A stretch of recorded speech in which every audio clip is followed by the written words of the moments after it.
Isusulong ng Movie and Television Review and Classification Board ang programa nito sa pangangalaga ng moralidad sa lipunan.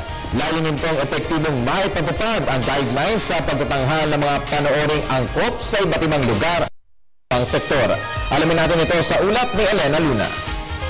Matapos marikot sa mga bus ng Holy Week, palalawigin pa ng Movie and Television Review and Classification Board o MTRCB ang kanilang isinasagawang inspeksyon.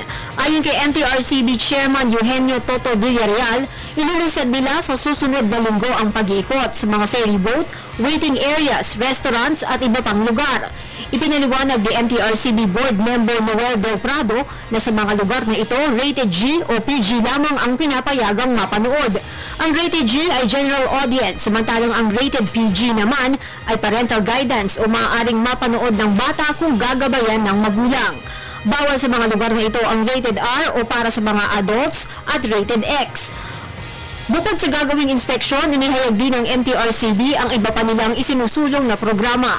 Ayon sa MTRCB Chairman, babantayan rin ng kanilang ahensya kung paano ipinapakita sa telebisyon at pelikula ang mga may kapansanan sa katawan at pag-iisip. It's of the Magna Carta protecting the disabled, both mentally disabled and physically disabled.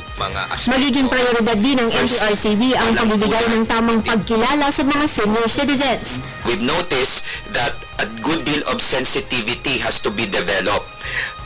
In one of our last board meeting, board member Mario Hernando, who is here, isa pong batikan na manunuri ng pelikulang Pilipino, brought to our attention that sometimes, although pabiro, sometimes we refer to the senior citizens as amoy lupa.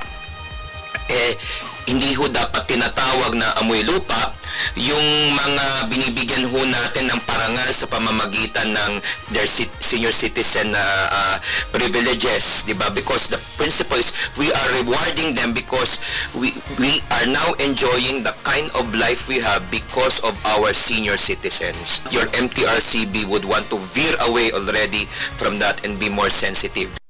Sa mga ito, sinabi rin ng MTRCB na paiigtingin pa nila ang krusada sa child sensitivity at gender sensitivity. Para sa Telebisyon ng Bayan, Elena Luna.